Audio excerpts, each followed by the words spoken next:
Welcome to Giwanan Cold Spring guys. So na Tabogon Cebu. So sa norte ni siya nga part kung gikan ka og south, norte ni siya. So before tamo nga to sa Cold Spring, magsugod dito sa entrance no para makita ninyo guys ang ilang mga tagpila bayad sa entrance niya. 5 years ago na nga video ha basin. Basta ninyo kung i-bash. Pero same naman gid gyapon ni. Siguro na alay mga na renovate nila kay syempre daghan na biyang bagyo ang ningagi no pero kanang mao man gyapon ni mausap ang Giwanon. Naara magyapon ni ang Cold Spring sa may Giwanon. Ang tawagan ni sa una guys kay Giwanon Cold Spring, nya gitawag na karon og Banyan Spring Resort. So mo ni ang entrance guys, makita ninyo din na Banyan Spring, welcome Banyan Spring Giwanon. So mas ilado siya sa Giwanon Cold Spring. So mo na siya ang entrance sa una pa na ha. Basin og mahibong mo, basin nindot na ng gate nila karon. So mo na siya guys, i-tour tamo sa sulod. Nako na kayo sila og kanang lugar sa ilang parkinganan guys. So maka-accommodate sila og naganda kanya mga guest or visitor sa spring. So nindot sa jud kay bugnaw kay dakang kahoy.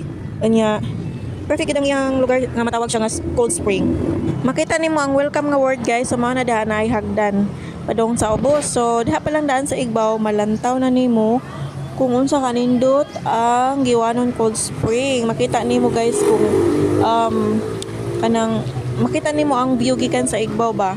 Awalingaw kaysa na ng mga tao din ha gatampisaw ug kanang enjoy kaayo ang ilahang pagligo-ligo no.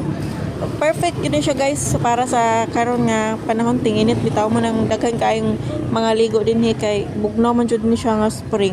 As in matanggal man gid tanan nimong kuan kainit sa lawas. Bitaw guys kung ako'y pakaron ganahan ko mabalik din niya pero ambot ka na sa pakaha. Ingon ani ka tinaw ang tubig sa Giwanon Spring guys. Awa, tinaw ko ayo. So diha nagsugod ang tubod jud sa spring. Hinana diha don padung na siya ngadto din na napisred ako nga diha medyo lamlam na siya diha. Oh, lamlam lagi.